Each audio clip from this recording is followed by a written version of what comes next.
morning, Hoopers. This is Tiffany Tanuki, also known as Tanuki Twirls. Today I will be showing you all how to do a barrel roll, which, as you saw at the beginning of the video, looks like this.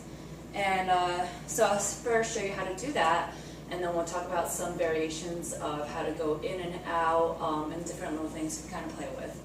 So your prerequisites before this would be knowing how to do your basic isolation. And also, I think a two-handed isolation will also be helpful. So if you don't know how to do that, I do have two tutorials up. One is for your basic isolation. I have one tutorial that completely focuses on that. And the second one is variations, where I do the two-handed one. So those would be helpful for you to do before we attempt this barrel roll. So basically, as you guys know, I like to kind of talk about the concepts first and then going into showing you how to do it. So as you can see, it's basically just an isolation, but you're turning with it. So as you can see, I have different ways of doing it, just depending on how I'm flowing, which is what I mean by going through some variations. You can grip it with your hands together, just like you do with a two-handed isolation. You can grip it together, spin that way. If you're doing some like ghosting isolations, for example, your hands may be in different places, and that's fine. Your hands can basically be anywhere on your hoop. You just want to be in the center of your hoop. So as long as your isolations are down pat, this should be relatively easy to get. Now, I would definitely encourage you to practicing in front of a mirror, probably even more so recording yourself, because when you turn your back, it's hard to tell if you're in the center of the circle or not. So when we do it, you can either do it in front of yourself, so your hoop is in front of you as a circle. You can isolate around it. In the same token, when we talk about variations, your hoop can be behind you. You can kind of isolate with it that way as well. So as a guidance point, because you can't see yourself, let's say you can't record yourself for whatever reason, two ways to think about it. So hold it however you want. If you want to start down here, let's start down here. So let's just start here. If you had a two-handed isolation, you would be isolating this way. So as you're going up, turn with it. The two guidance points I like to talk about is this being on your hip.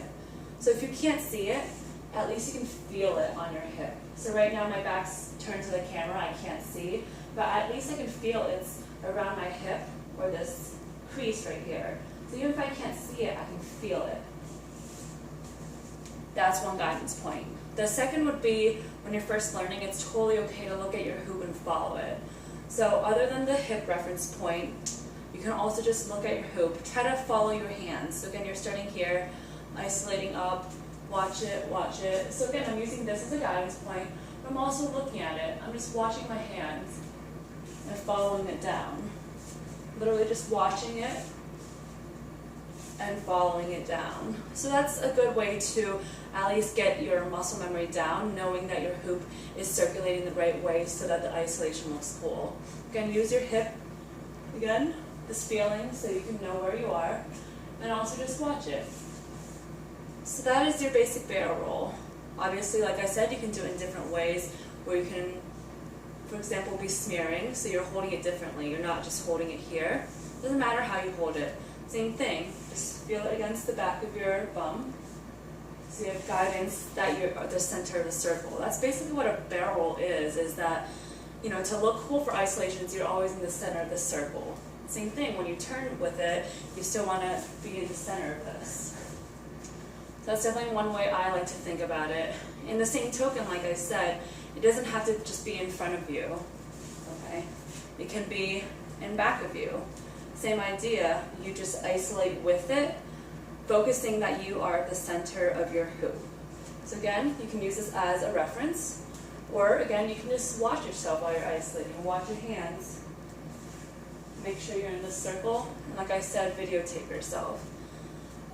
There are different effects with it when you do it. If you do it nice and slow and flowy, different effect. You can also be flowing fast, for example, and if you spin really fast, you may get kind of a different effect about that. So that is your basic barrel roll, how to isolate inside your circle. Again, practice it. I would suggest doing it in both currents. So your normal current, if this is your way, And then also do the other way. Some things that you can play around with are doing it continuously. Okay, just keep going.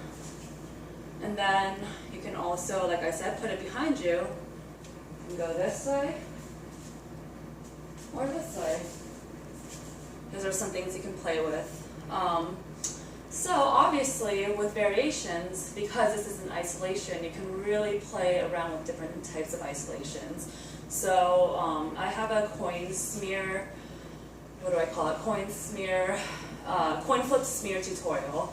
So technically, if you're really picky about your words, this is a coin flip. Doing a two-handed thing and then going around. That's a coin flip. Smears are when you actually hold it side by side and your elbows go up and down. So those are both very much related to isolations because again, they're isolating around your body at different planes. So in that token, you can absolutely put in your barrel rolls. So let's say you're doing your isolations, do a coin flip. Now you're down here again, which is our starting point we talked about. Go right into that barrel roll. On the same token, you can coin flip on the other side. When you're down here by your belly button, or again the bottom of your hoop, go ahead, turn with it. Now if you have smears, if you're smearing with these, smears have you on different planes. You're on the front plane of your body. Now you're on the back. Front, back. So you can isolate with these. If you're in the front, like I said, you can spin this way. Okay? On the same token, because it keeps changing planes, if it's behind you, it doesn't really matter which way you turn. You can turn this way, you can turn this way, and go right back into your smearing. So those are definitely some ways you can play around with that. You can also do one-handed barrels. Same thing, when you're down here, when you start turning, follow your hand and come around. Follow your hand and come around. So if you can do one-handed, obviously if you play around with your isolations, you can come back to the middle and turn with it. There's really a lot of things you can do. If you have your isolations down or you have some isolation variations, just play around with it. Go in the mirror, see what looks cool, see what feels cool. Just remember, you want to turn with your hoop, so you're right in the center of that. So I hope that makes sense. Like always, any troubleshooting, any comments, questions, just comment on the video and I'm happy to help you guys. Alright, happy hooping, bye-bye.